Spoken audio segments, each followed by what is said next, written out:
Assalomu alaykum hurmatli bizning kanaldan yazıluvchilari. Sizler menen biz bugün Issiqko'l oblastidagi Barsqon ayiliga qayra keldik. Bu bayağı birinci proyekti oşurekini jasap içine balıklardı salıp oşonu sizlerge görgözüp qanday ösüp atat, ne olup atat aytıp koyalım dep atay geldik. Hem hazır biz sizler menen hazır bu yerden görөбүз, морекинде кокту өзүңөр билесиңер.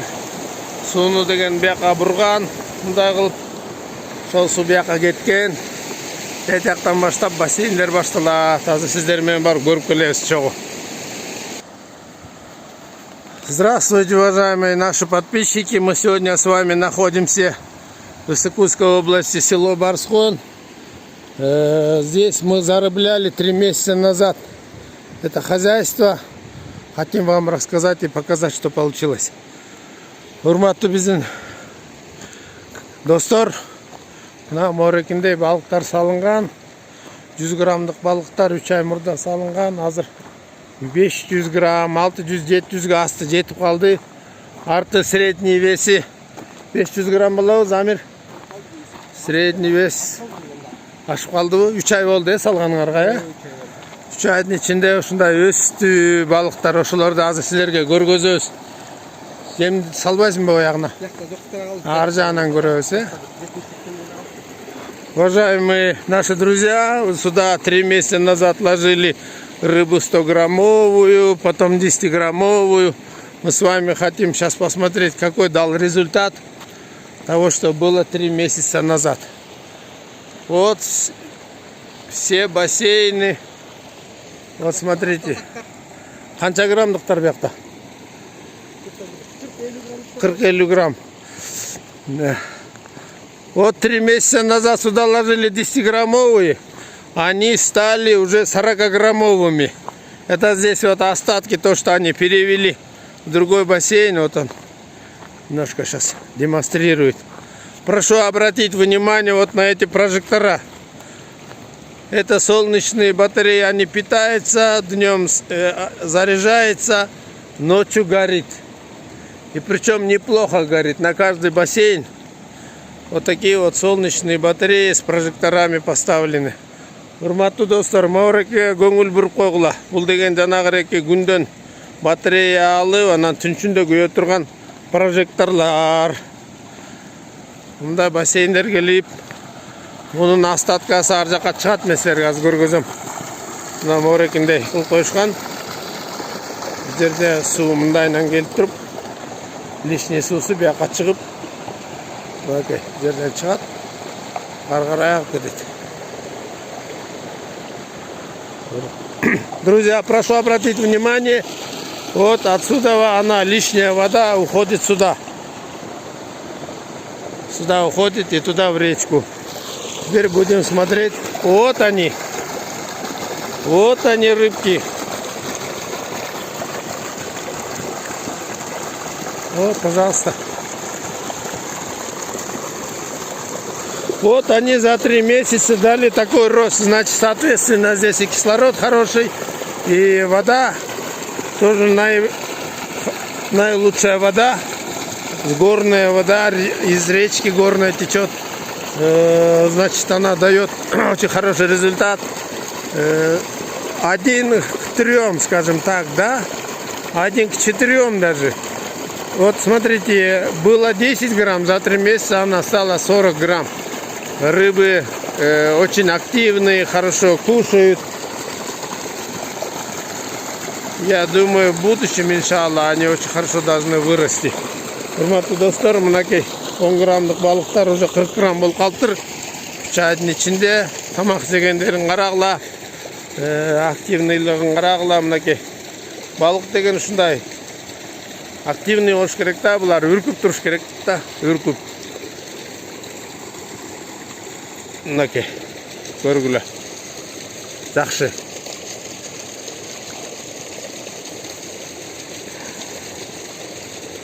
Утренний завтрак, пожалуйста. Сегодня 16 июня 2021 год. Барскон, Иссыкульская область. Ребята за 28 дней построили рыбное хозяйство вот такое. Мы ее проектировали в свое время. И вот вам результат. Через 4 месяца. Видите как? Мынакей, бир туугандар, 4 айдын ичинде момундай кадимкидей балык чарба курулган. Балыктары өсүп атат. Кудай буйрса. Мынакей, сонун болуп калган уже. Мынакей, пожалуйста. 40 грамм болуп калган да уже.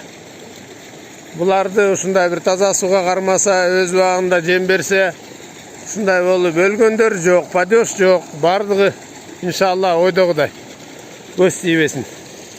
А так, мынакей жакшынакай кылып жасап коюшкан. Ар жагына тротуар кылып койгон. Бир жагына болсо мондай бакшагы өсүп турат.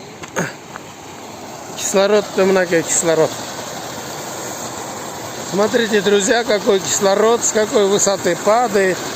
И это все дает им дальше очень хорошо расти. Сейчас мы с вами посмотрим. Будут здесь кормить. Это уже большие рыбы. Смотрите, 100-граммовые были, а сейчас стали 500, 600, 700 грамм. Машаллах. О, пожалуйста. Как они кушают.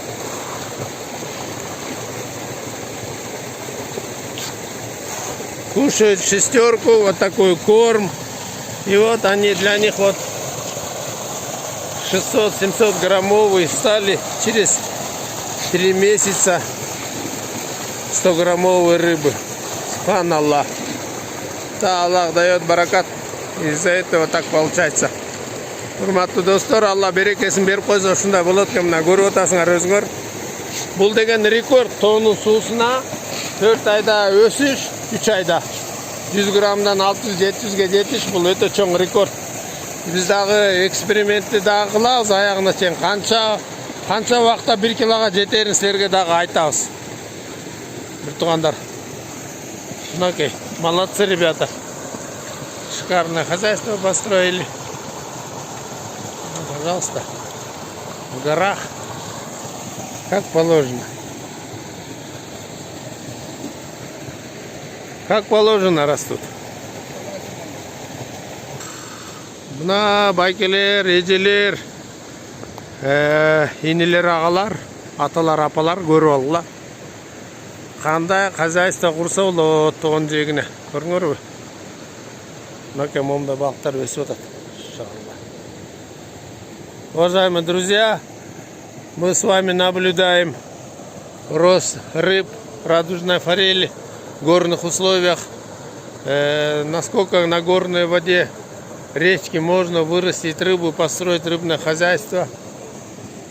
Вода идеальная, температура 15-16 градусов. На середину июня месяца.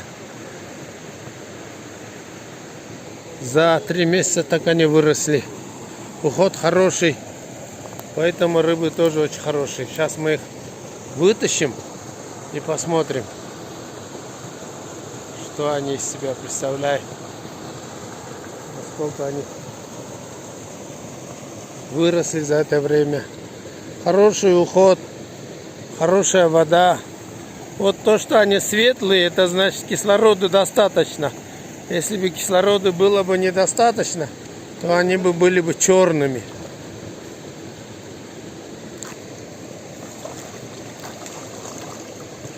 Машаллах. Вот такие рыбки. Ну, посмотрите, машаллах. Здоровые, жирные, красивые рыбки. Субханаллах. Отлично. Жакшы, абдан жакшы морекиндей балыктардын өскөнүн көрдүңөрбү? Семиз, жакшынакай, светтери да жакшы. Жакшы өскөн да. Ошон үчүн бул жерге мындай балыктарды өстүрүп, туристтерди чакырып, ушулардын бардыгына көргөзүп, Кыргызстандын балыктарын биз чет мамлекеттегилердин бардыгына түшүндүрүшүбүз керек. Биринчи очередь өзүбүздүн бир туугандарга, жердештерге шуну айтышыбыз керек. Балыкты багыш керек. Олар 12 граммдык эмес, 70-80 граммдык. О, машалла. Мынакей 12 граммдык балыктар 3 айдын içinde 70-80 грамм болуптур. Уважаемые друзья, вот эти рыбы были 12 граммов, мы их ложили 3 месяца назад. Сейчас они стали 80 грамм, 90 грамм, до 100 грамм чуть ли не доходят. Поэтому, иншаллах, слава Аллаху триллион раз за то, что дает такую возможность вырастить таких рыб вот на таком месте, то есть в горах. Пожалуйста, смотрите и любуйтесь. Машаллах.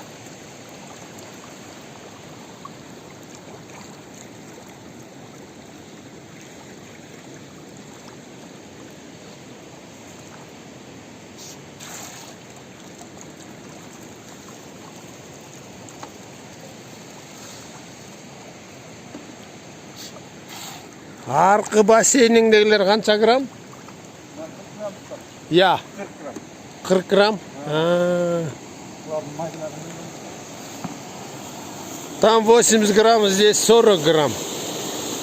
Сейчас он их будет кормить, мы посмотрим, как они кушают. Лишняя вода вот здесь сброс идет на ту сторону, вот так. Сейчас давайте посмотрим, как они кушают, 40-граммовые. Двойка деваться булар уже? Двойка деген гранулдун эмеси размери двойка деп коет. Мынакей жакшынакай эле активный эле жеп атышат балыктар. Күнүнө канча жолу бересиңер жемди? 3 жолу күнүнө. Чоңуна да кичинесине дагы, жакшы. 3 раза в день кормят всех рыб, и больших, и маленьких тоже. Поэтому они вот такие замечательные рыбки вырастают. Машаллах. Өлüm житим жок. Нормальный бардыгы. Машаллах. Жакшы, молодцы.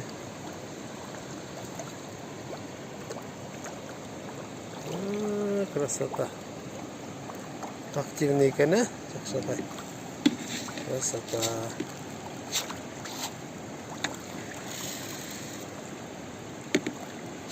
Аллага рахмат айтып атасыңарбы? Машалла. Первый очередь Аллага рахмат айтып керек. Башка кимге айтабыз? Замир, сурап атам. Аллага рахматыңарды айтып атасыңарбы деп айтып атам. Ана айтып атабыз, Кудайга шүгүр дейт.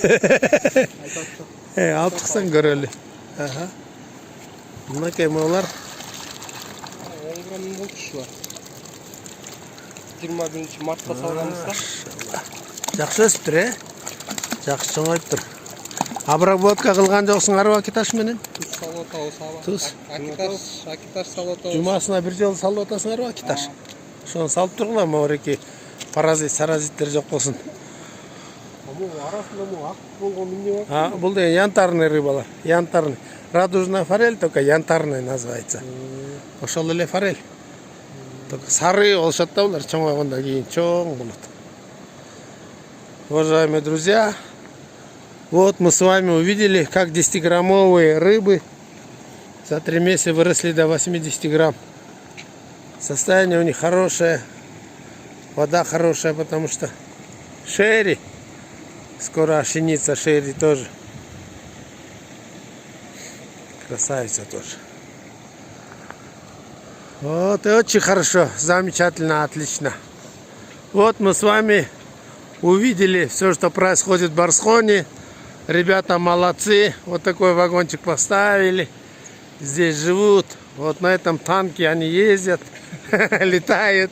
Для этого места вот я. Өрік бақтаңарды астартам сходу барын тартам. Өріктерді дағы бақтарды жақшы отырғызып тұрсыңар. Мореке емеңер жақты, прожекторларыңар да жақты. Орду кайык бара турган. Иншалла. Сол иште батарея иштейт го. Сакышке мында бактарды отургузуп коюптур. Өрүк слива эмне алар? Эмне болгон бактар? Алма. Өрүк алма. Приживаться этип өсүп кетти ушулар ушул жерге. Өстү анан бири мол гектарда. Ничего, нормально, иншалла. Жакшы. Ата ушундай. Жакшы, отлично. Алла разы болсун, эми көз тийбесин. Жакшы кылып атыптырсыңар, жакшы. Разы болсун. Совет алып ушинтип балык чарбаны ачтык ото. Эмне болуп келип калдыңар балык чарбага? Ошону айтып берсеңер, эмне болуп келип калдың Замир? Жакындыраак келсең, эми силерди эми биздин YouTube каналдын досторунун баары тааныйт силерди, ким экениңерди, эмне экениңерди. YouTube каналдагыларды көрүп атсаңар ушул ийеге келип ачтык ото.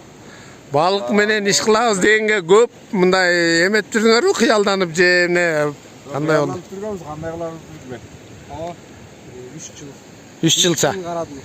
Машалла. 3 жыл карадым. Даярданып жүрдүңөр 3 жыл. О, машалла. Дух бербедер барам. Алладан. Алла айтты да ушундай Барсконго бар деп. Анан келдик. Себепкер кылып. Алла разы болсун. Жардамыңар тийди. Алла разы болсун. Мотивацияда азырбыз. Жакшы. Эми муну сүйүш керек, сүйүп атасыңар, күндө карап, жем-жумун берип, кайфовать этип атасыңар акырындан. Четинен. Иншалла. Балдар шаарда жүргөндө Жакшы. балдарга да жакшы болду бир четти. Каникулда. Бияка келишет. Чоң ата, чоң энелери, тайат ата энелери айыл болуп шаарда. Эчтеке билбей калышпады балдар. Балдарга карап дагы битке айыл чарбаны көрсүн, үйрөнсүн дегенде. Туура.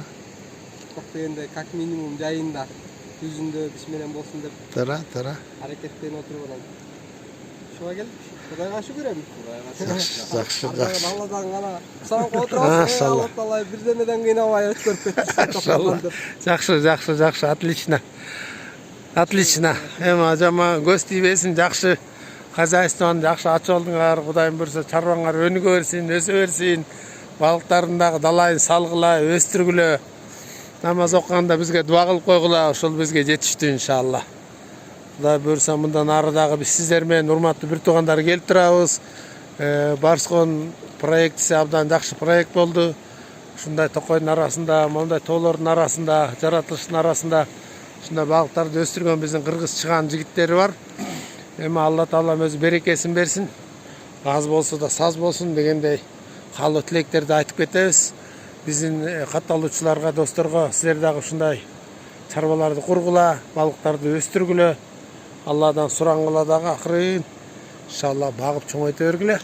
Уважаемые друзья, на этом мы сегодня заканчиваем нашу передачу на сегодняшний день, который посвящалась нашему первому проекту в Иссыкульской области, село Барскон. Вот братья наши построили вот такое вот рыбное хозяйство, положили таких рыб, мы вам результаты сказали. Если хотите спросить, чем они кормят, мы вам скажем, чем они кормят. Никакого секрета нету. Вначале кормили, называется корм «Корми», который выпускалась в Кыргызстане. Затем перешли на корм выпуска иранские производства. Да? На сегодняшний день иранским кормом кормят. Падежа нет, норки нет, особо змей тоже нет, которые бы уничтожали эту всю рыбу. Ну вот из-за того, что вода хорошая и уход хороший, который вовремя они делают, обрабатывают и так далее, там подобное. Вот так рыбы растут. Ну, на этом мы заканчиваем нашу передачу. Для поддержки нашего канала попросили бы, чтобы вы нажали на кнопку подписаться, поделиться, прокомментируйте, пожалуйста. Вы с этим хозяйством знакомы уже давно, поэтому, иншаллах, комментируйте. Пишите, комментируйте, оставляйте свой лайк, дизлайк, делитесь, чтобы братья наши видели, как это все делается. У нас канал не только для Кыргызстана, но и по всему СНГ, даже за рубежом нас смотрят, поэтому мы хотим вам пожелать счастья в обоих мирах. Те, кто хотят заниматься форелеводством, пожалуйста, какие будут вопросы, звоните, там есть в телеграм-канале группа, называется «Форелевое хозяйство» или «Форель Чарбасы». Туда подписывайтесь, и там будем обсуждать, канал для обсуждения. Все, что непонятно, можете задавать вопросы. Консультация бесплатная. выезд на место платное. Поэтому будем договариваться. А хозяевам этого хозяйства хочу пожелать успехов в делах, здоровья, благополучия в семье, счастья в обоих мирах. Пусть Аллах Субхану ва Тааля поддерживает и их, и нас с вами, чтобы мы с вами могли таких хозяйств строить по всей республике повсеместно. Урматтуу бир туугандар, ушуну менен бүгүнкү биздин чакан сиз Барскон айылына келип тарткан передача ушуну менен аяктап атат. Подписаться деген кнопканы басыңыздар, жазылыңыздар, поделиться дегенди басыңыздар, комментарийди жазыңыздар. Кудайым буйрса, иншалла дагы далай жолу сиздер менен кезигебиз. Барскон тууралуу биз сиздерге айтып турабыз. Ассаламу алейкум ва рахматуллахи ва баракатуху.